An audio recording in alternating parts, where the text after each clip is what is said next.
রাজধানীর পল্লবীতে আপনারা দেখেছেন যে ধর্ষণ করে 7 বছরের একটি মেয়েকে, রামিসা নামক 7 বছরের একটি মেয়ে, দ্বিতীয় শ্রেণীর এই মেয়েটাকে নির্মমভাবে হত্যা করা হয়েছে। নাউজুবিল্লাহ।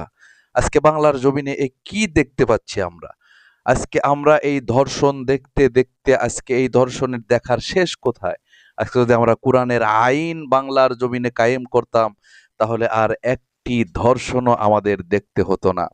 কারণ আমরা বারবার কোরআনের আইন কায়েম করার জন্য বাংলাদেশে জোর দাবি জানাই, তখনই শাহবাগীরা, কিছু আছে যারা নাস্তিক, ইসলাম বিদ্বেষী, তারাই আমাদের মৌলবাদী বলে আখ্যা দেয়। অথচ কোরআনের আইন যদি কায়েম থাকতো, বাংলার জমিন এরকম ধর্ষণের মতো আর আমরা এরকম লোমহর্ষক ঘটনা আর আমরা দেখতে পারতাম না। সূরা নূরের মধ্যে আল্লাহ পাক রব্বুল আলামিন কি বলেছেন?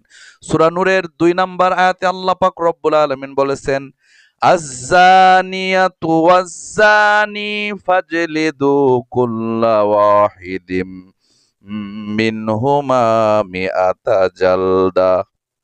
আল্লাহ পাক রব্বুল আলামিন বলেছেন যে ধর্ষণ করবে তাকে 100টা বেত্রাঘাত করে তাকে হত্যা করে ফেলতে হবে। ধর্ষণকারী যদি বিবাহিত হয়, তাহলে পাথর নিক্ষেপ করে করে এই ধর্ষণকারীকে দুনিয়ার বুক থেকে বিদায় করে দিতে হবে।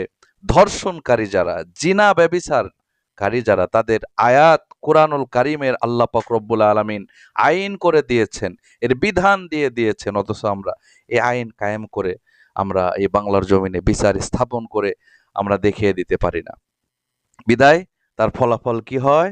পরবর্তীতে যা তাই আবারও সেই ধর্ষণের পর ধর্ষণ আবারও হয়। আপনারা জানেন যে বাংলার দেশের আমাদের প্রশাসনকে ধন্যবাদ জানাই, 5-6 ঘন্টার মধ্যে এই আসামিকে গ্রেপ্তার করেছে। আমাদের বাংলাদেশের প্রশাসনের কোনো দোষ নাই, কিন্তু আইনের যে সিস্টেম, এই সিস্টেম পাল্টিয়ে কিছু কিছু আইন, সব না করেন, কিছু কিছু আইন, কোরআনের আইন কায়েম করতে হবে। কোরআনের আইন কায়েম করলে, এই যে এখানে 2টা আইন রয়েছে, একটা ধর্ষণ, একটা হত্যা। তাকে ধর্ষণ করার পরে হত্যা করে তাকে গুম করার চেষ্টা করা হয়েছে। সোশ্যাল মিডিয়াতে আমরা দেখতে পাচ্ছি, আমরা এটা থেকে বের হয়ে আসতেছে। জড়িত নাকি তার স্ত্রীও, তো স্বামী স্ত্রী জড়িত। এর কঠিন একটা কোরআনের আইন বাংলাদেশে আমরা দেখতে চাই। অবশ্যই আপনারা এতে সাড়া জাগাবেন এবং এর জন্য সবাই মতামত দিবেন যে বাংলাদেশে এই ধর্ষণের শাস্তি আমরা কোরআন দিয়ে চাই, ইনশাল্লাহ।